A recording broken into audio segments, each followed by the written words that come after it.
The name etched in elegant, sand-blasted letters on the towering glass door read, Aura Home Goods. But to Julian Vance, it was the repository of his father's soul. Aura wasn't merely a chain of high-end retail stores. It was a philosophy made tangible, a testament to the belief that the objects we live with should be as clean and honest as the lives we aspire to lead. Ethically sourced materials, artisanal craftsmanship celebrated over mass production, and a deep, publicly lauded commitment to employee welfare. It was a brand built on a feeling, the quiet hum of a well-ordered, conscious life. It was a brand Julian had inherited 6 months ago, a heavy, gilded crown placed upon his head by the sudden, silent hand of death. From the sterile quiet of the 40th floor boardroom, a space that always felt more like an aquarium than an office, Julian had dissected the numbers. He traced the upward trajectory of profit margins with a detached, analytical eye. But one location remained a glaring, brilliant anomaly: the flagship store. A sprawling, 3-story monument to minimalist luxury, nestled in the city's most affluent downtown artery. It was a beast of a different nature. Its profits weren't just healthy, they were stratospheric, outperforming every other location by a margin that defied logical explanation. Its manager, a man named Richard Klein, was hailed in every quarterly report as a miracle worker, a retail demigod who could turn handcrafted ceramics into solid gold. But beneath the gleaming surface of the data, a darker narrative was forming in whispers. Anonymous emails, sent from encrypted accounts, would appear in Julian's private inbox like ghosts in the machine. Vague, desperate complaints of a toxic environment, of management by fear. And then there was the employee turnover rate. It wasn't a flood, but a slow, steady hemorrhage, subtly but consistently higher than the company average. Good people, people with years of service, were leaving. Their exit interviews filled with Odine, boilerplate reasons that screamed of non-disclosure agreements and things left unsaid. So Julian was here, not as Julian Vance, the 32-year-old, Ivy League-educated black CEO whose face his father had deliberately kept out of the press, preserving a strategic anonymity. He was here as Marcus, a new hire in the Corporate Leadership Pathway program, a fiction he'd created himself. His disguise was an exercise in erasure. The bespoke suits were replaced with a worn-out hoodie and faded jeans that made him look more like a stockroom temp than the man who owned the entire building. He wore wire-rimmed glasses he didn't need, a subtle distortion of his features. His long, meticulously maintained dreadlocks, a quiet rebellion against the corporate world he now inhabited, were tucked away and hidden beneath a nondescript black beanie. He wanted to see the truth of Aura, not the polished, curated version presented to the board. He wanted to smell the air his employees breathed.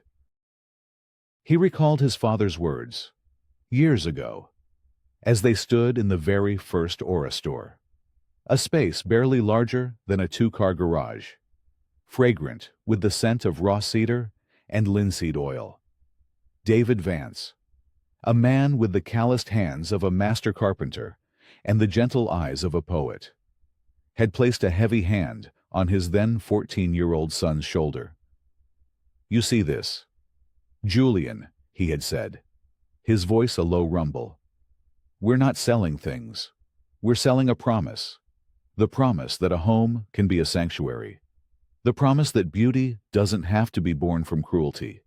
And most important of all, the promise that the people who work with us, who pour their time and their talent into this dream, are family." That promise now felt like a gathering storm on the horizon. The final impetus for his charade had been a single, cryptic email that had arrived at 3 a.m. a few weeks prior. "The king in the flagship wears a crown of lies. The aura you built is dying from the inside." Julian couldn't guard his father's legacy from a glass tower. He had to walk the floors, stock the shelves, feel the company's pulse with his own hands. He had created Marcus from the ghosts of a life he'd never lived, a smart kid from a rough neighborhood, hungry for a chance. He practiced a slight slouch, a less assertive cadence to his speech, a guarded watchfulness he'd seen in old friends who had to fight for every inch. For 2 days, he had been a cog in the magnificent, terrifying machine. Klein was precisely as advertised on paper: slick, charismatic, and ruthlessly efficient. He glided through the store with the predatory grace of a great white shark, his smile a fixed, brilliant thing that never reached his cold, calculating eyes. He dispensed praise in public with a booming, theatrical warmth. But Julian saw the way employees flinched when he approached, the way their shoulders tensed into a posture of preemptive defense. The air itself seemed to thin when Klein was near, charged with a quiet, simmering fear. He witnessed Klein correcting a display of hand-blown glass vases. He didn't just adjust them. He summoned a young sales associate, Leo, and in front of a half-dozen customers, declared, "Leo, the Aura standard is perfection. This is carelessness. Carelessness demonstrates a lack of respect. Do you lack respect for our brand?" Leo, the young man, face blazing with shame, stammered a frantic apology. It was a calculated performance of dominance, a public execution of confidence designed to keep the entire herd in line. It was on the third evening, during the twilight hours when the store transitioned from a bustling marketplace to a hushed cathedral of commerce, that he found the source of the rot. He was tasked with the menial job of clearing trash from the back offices, a warren of sterile, windowless rooms, a low, choked sound, almost imperceptible over the hum of the building's ventilation, drew him toward a dimly lit utility closet. Pushing the door open, he found an old man on his knees, his back shaking with silent, racking sobs. It was Samuel Jones, the store's janitor. Samuel was more than an employee. He was an institution, a kind, quiet man with gentle, roomy eyes and hands gnarled from a lifetime of hard work. He had been with Aura since David Vance first hammered the sign above the door of that tiny original shop 25 years ago. To see him crumpled on the grimy linoleum floor, surrounded by the mundane tools of his trade, was like witnessing a pillar of the temple crumble into dust. "Samuel," Julian said softly, his voice startlingly loud in the cramped space. He stepped inside, the door swinging shut behind him, enclosing them in the sharp, clean scent of disinfectant. "Hey, are you all right? What's wrong?" The old man flinched violently, as if struck. He scrambled to his feet with a pained grunt, frantically wiping his eyes with the back of his sleeve. His face, when he finally turned, was a mask of sheer, animal terror. "Nothing. I'm fine. Son, just drop something." An old man's foolishness. He refused to meet Julian's eyes, his gaze darting around the closet as if seeking an escape route. "You were crying," Julian pressed, his voice gentle but firm. He took a half-step closer. "I heard you. If something's wrong, if someone's giving you a hard time, you can tell me. This is supposed to be a safe place." Samuel's eyes shot towards the hallway, his body rigid with fear, as if expecting a monster to materialize from the shadows. "There's nothing to tell," he whispered, his voice trembling so badly the words were barely coherent. "You're new here? A word of advice: keep your head down. Do your work. Don't ask questions." His eyes finally met Julian's, and the plea in them was stark and desperate. "Please, son, for your own good, just leave it be." He practically bolted from the closet, leaving Julian standing in the stark, humming silence. The scent of bleach mingled with the palpable, suffocating aroma of despair. This wasn't just a man having a bad day. This was a man trapped in a waking nightmare. And Julian knew, with a cold certainty, that settled like a stone in the pit of his stomach. That the gilded secret of this store's success was hidden within that old man's tears. And the truth was going to be far, far worse than a simple case of workplace bullying. For the next week, Julian inhabited the skin of Marcus with a new, sharpened focus. He was no longer just observing. He was hunting. He became the model trainee, eager and unassuming. He learned the Baroque intricacies of the inventory system, mastered the precise, eightfold technique for displaying 1,000-thread-count Egyptian cotton sheets. And, most importantly, he listened. He became a ghost in the break room, a shadow in the stockroom, absorbing the furtive, bitter conversations that blossomed in the rare moments they were out of Klein's line of sight. He learned the language of the oppressed. Klein was the king. His small favored group of employees were the Praetorian Guard. Overtime shifts, the lifeblood for many of the lower wage workers, were not assigned but bestowed. Rewards for absolute loyalty. And, as Julian began to suspect, complicity. He saw it firsthand when Maria, a young single mother who worked the main cashier desk, ended her shift $30 short. It was a simple, common error, easily rectified by a manager's void. Instead, Klein performed one of his public floggings. $30. Maria, he announced, his voice carrying across the polished concrete floors. Perhaps you were distracted. Aura pays you to be focused. This kind of carelessness costs us all. In direct violation of company policy and state labor laws. He made her pay the difference out of her own pocket. Julian saw the hot tears of humiliation in her eyes as she fumbled in her purse. The $30 likely her grocery money for the next 3 days. The Praetorian Guard watched, their faces impassive. Julian tried to approach Samuel again, this time with a more calculated strategy. He found him during his lunch break, sitting alone in a corner of the bustling employee lounge, methodically eating a sandwich from a worn, metal lunchbox. Julian brought him a coffee, a simple peace offering, and sat down opposite him. "Man, this place is something else," Julian began, leaning back and forcing a weary sigh. He was playing a part, the beleaguered newcomer seeking an alliance. The king, Klein, he's intense. Samuel didn't look up. He stirred his coffee with a plastic spoon, his gaze fixed on a crack in the Formica tabletop. Mr. Klein knows how to get results. That's why he's the boss. The words were flat, lifeless, recited as if from a script he had long since memorized. Yeah, but the way he treats people, it's not right, Julian pressed, lowering his voice. I saw what he did to Maria. That's just wrong. Man, back where I'm from, we look out for our own. We don't let bullies win. He was casting a line, baiting it with the promise of solidarity. For a fleeting moment, a flicker of something real, something vulnerable, crossed Samuel's face. It was a deep, ancient sadness, a weariness that went beyond physical exhaustion. There are some things you can't fight. Son, he murmured, his voice barely audible over the chatter of the room. Some burdens you just have to carry. He stood up abruptly, his lunch half-eaten. I have to get back to my rounds. The wall was back up, higher and thicker than before.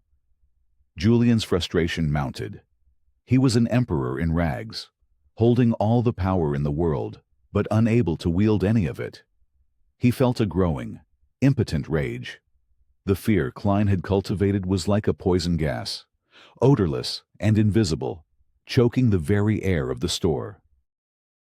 The breakthrough came from the most mundane of sources: a customer return. A woman, dripping with the casual armor of old money, marched to the central customer service desk. She slammed a luxurious, hand-woven alpaca throw blanket onto the marble counter. "This is a cheap knockoff," she declared, her voice resonating with the indignation of the truly wealthy. "I have 3 other Aura blankets in my home. I know the feel, the weight. This is synthetic garbage. I paid $800 for this piece of trash." Like a shark, smelling blood, Klein materialized instantly, his face a mask of placid concern. He handled the situation with the slick, practiced ease of a master manipulator. He didn't argue. He didn't inspect the item. He apologized profusely, validating the woman's outrage, and immediately issued a full refund in cash. Julian noted, without even processing the return through the point-of-sale system. He then placated her further with a $200 gift card for her trouble and inconvenience. As he ushered the mollified woman out of the store, he turned to the cashier.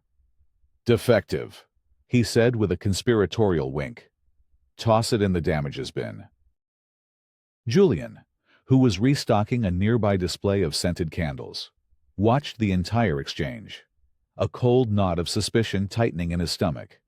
The efficiency was too smooth, the cash refund too irregular.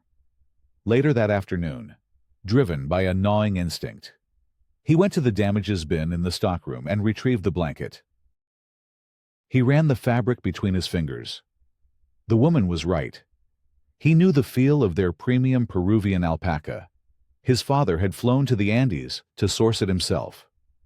It was impossibly soft, with a unique, weighty warmth. This blanket felt slick, flimsy.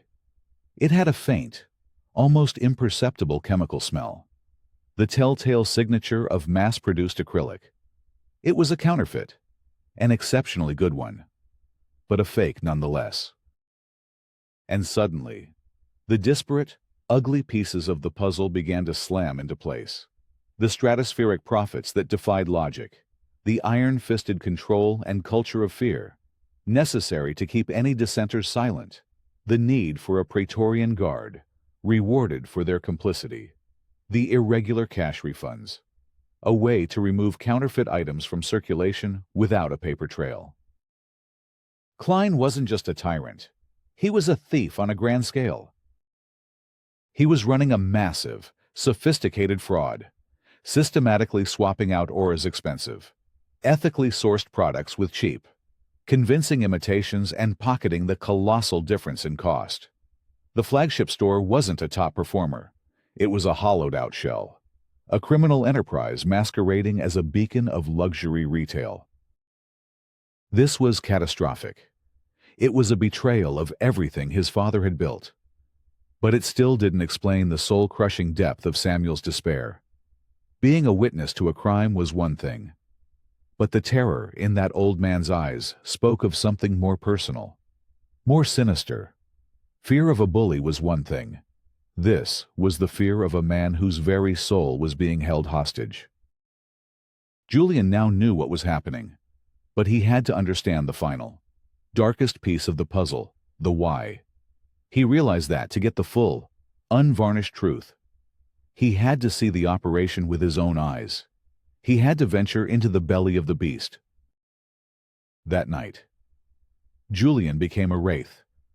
Long after the last employee had departed, and the store's sophisticated lighting system had dimmed to a soft, ghostly glow, he slipped back inside. He used a master keycard he had deftly lifted from Klein's unlocked office during his trash-clearing duties. A small act of insubordination that felt like a seismic rebellion. He navigated the silent, echoing showroom, his soft-soled sneakers making no sound on the polished floors. The familiar scent of cedar and lavender that was so welcoming during the day now seemed cloying, a perfume masking a deep sickness. His destination was the cavernous stockroom. He found the deepest, darkest corner, a small canyon between a pallet of oversized ceramic vases and a wall of stacked Persian rugs. He settled in, the rough texture of burlap against his back, and began his vigil. The silence was absolute, broken only by the hum of the climate control and the frantic, rhythmic pounding of his own heart. Around 2 a.m., the silence was shattered. A low, grinding rumble echoed through the space as the massive loading bay door rolled open. It wasn't an official Aura logistics truck. It was a generic, unmarked white van, its sides scraped and dirty. Klein entered, silhouetted against the harsh sodium lights of the loading dock. He was followed by two of his Praetorian Guard, the night shift managers who moved with a sullen, practiced efficiency. Julian raised his phone. Its screen dimmed to the lowest possible setting, and began to record. He watched, his breath held tight in his chest, as they unloaded large, plain cardboard boxes. With practiced speed, they sliced them open. Inside were the counterfeits blankets, lamps, even sets of ceramic dinnerware that mimicked Aura's signature kintsugi-inspired line. They worked under the dim work lights, a small, focused cell of corruption. They carefully unpacked the fakes and repacked them into official, pristine Aura-branded boxes, complete with tissue paper and authenticity cards. Then came the most damning part of the operation. They moved to a heavy-gauge steel cage at the back of the stockroom, which Klein unlocked with a key he wore on a chain around his neck. Inside were pallets of the genuine Aura merchandise, the very shipment they were replacing. Their task now was to destroy the evidence of its existence, to make the real products vanish from the world and the inventory logs. And that's when he saw Samuel. Klein barked his name. "Jones, get over here!" The old janitor emerged from the small break room, his movements slow and shuffling, like a man walking to his own execution. His face, illuminated by the harsh overhead lights, was ashen and etched with a misery so profound it seemed to have settled into his very bones.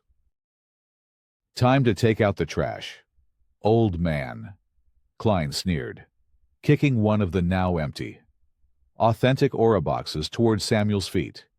"You know the drill.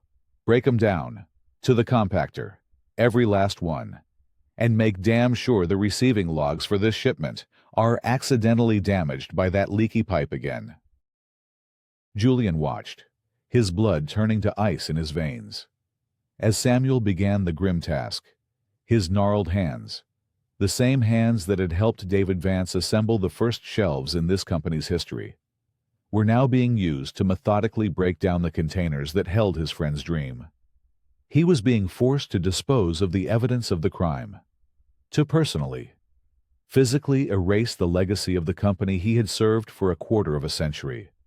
This was the burden he carried. He was Klein's unwilling accomplice, his cleaner, the man who buried the bodies. But the question still screamed in Julian's mind, a frantic, desperate howl against the quiet hum of the stockroom. Why would Samuel Jones, a man whose quiet integrity was as much a part of Aura's foundation as its ethical sourcing policies, participate in this desecration? Klein was a bully, a tyrant. But fear alone couldn't compel a man like Samuel to do this. There had to be leverage. Something powerful, something personal, something that could break an unbreakable man. Julian now had the evidence to destroy Klein's career and expose the fraud. But it wasn't enough.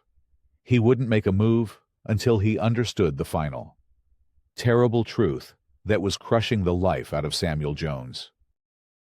The next day, Julian waited. He watched Samuel go about his duties, a ghost haunting the edges of the bustling store. He saw the way the old man's shoulders were permanently stooped, as if carrying an invisible, crushing weight. Finally, as the day wound down, he followed him on his rounds, cornering him in the very same utility closet where this nightmare had begun. This time, Julian didn't ask questions. He made a statement. He closed the door behind them, plunging them into the familiar semi-darkness. His face was grim, stripped of all pretense of being Marcus. "I was here last night, Samuel," he said, his voice low and steady, each word a carefully placed stone. "I saw everything. The unmarked van, The counterfeit stock. I saw the boxes you were forced to put in the compactor. The effect was instantaneous and devastating. Samuel's face seemed to collapse inward. The last vestiges of color drained from his cheeks, and he stumbled back against a shelf of industrial cleaning supplies, his legs giving out. He slid down the metal shelving to the floor, the terror in his eyes from their first meeting returning. But this time, it was mixed with the profound, ragged shame of being exposed. "You don't understand," he choked out, the words torn from his throat. Tears streamed freely down his wrinkled face, carving clean paths through the day's grime. "You don't know. You can't know." "Then tell me," Julian said, his voice softening. He knelt on the grimy floor in front of the old man, a CEO on his knees before his janitor, forcing Samuel to meet his gaze. "I'm not trying to get you in trouble. I swear on my father's memory, but I need to understand why. Why are you letting him do this to you, to this company?" And then the truth, in all its cruel, heartbreaking detail, finally came spilling out. "My granddaughter," Samuel whispered, his voice cracking with a pain so raw it felt like a physical blow to Julian. "My little Ellie. She's 7. She has a rare form of leukemia. The standard treatments, they didn't work." He explained that there was an experimental treatment, a new clinical trial with a remarkably high success rate. But it wasn't covered by his insurance. The cost was astronomical, tens of thousands of dollars a month, a figure so large it was almost meaningless. His daughter, a single mother working 2 jobs, had drained her savings, sold her car, and mortgaged her future. They were desperate. "I went to Klein," Samuel confessed, his body shaking with the memory of the humiliation. "As a man, I've known him for 10 years. I begged him, just for a loan, an advance against my pension. I was a fool. I showed him my weakness, and he saw an opportunity." Klein hadn't just refused. He had offered a deal with the devil. He would loan Samuel the money in cash, off the books, a steady stream to cover Ellie's treatments month after month. In exchange, Samuel had to be his silent partner in the shadows. He had to help with the late-night swaps, destroy the evidence, and erase the logs. He had to use his decades of trust and his unassuming presence as a cloak for the entire operation. And if he ever refused, or if he ever spoke a single word to anyone, Klein's retribution would be swift and total. He wouldn't just fire Samuel, cutting off the family's primary health insurance. He would also anonymously report his daughter to Child Protective Services for financial instability and medical neglect, threatening to have Ellie taken from her mother's care during the most vulnerable time of her life. He was trapping Samuel with his own love, turning the purest thing in the old man's life into a weapon against him. Julian finally understood. The truth wasn't just corporate fraud and workplace abuse. It was emotional blackmail of the most sadistic and cruelest kind. Klein wasn't just leveraging Samuel's job. He was leveraging a child's life.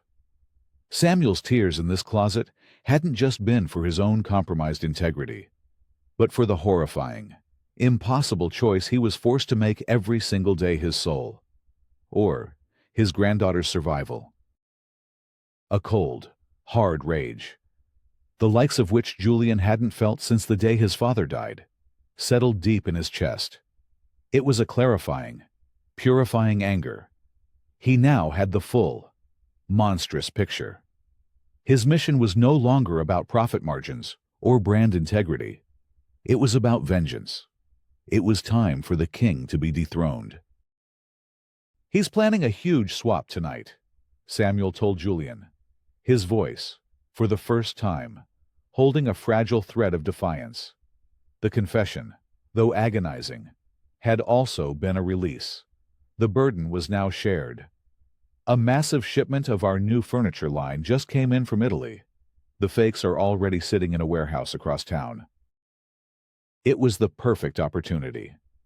A final, grand performance before the curtain fell. Julian spent the next few hours in a blur of focused, decisive activity. He excused himself from the sales floor, claiming a migraine, and found a quiet corner in a coffee shop across the street. He made 2 calls. The first was to Eleanor Croft, Aura's COO and his father's most trusted friend. She was a sharp, no-nonsense woman who had been with the company almost as long as Samuel. He laid out the entire situation, his voice a low, controlled monotone. Her silence on the other end of the line was more eloquent than any outburst. When she finally spoke, her voice was steel. "What do you need, Julian?" The second call was to a detective in the city's financial crimes unit, a man he knew through a pro bono legal foundation the Vance family supported. He explained the situation, forwarded the damning video evidence from his phone, and laid out the plan for the night. That evening, the atmosphere in the stockroom was electric with a tense, greedy energy. Julian was there, playing the part of Marcus to the hilt, the loyal, ambitious drone eager to please. Klein was overseeing the operation personally, puffed up with the arrogance of a man who believed himself to be untouchable. "Marcus, my man," Klein boomed, clapping Julian on the back with a force that was more of a blow than a friendly gesture. "You've got a bright future here. You know how to keep your mouth shut and do what's necessary. I like that. You're not like the other whiners. Just trying to learn from the best.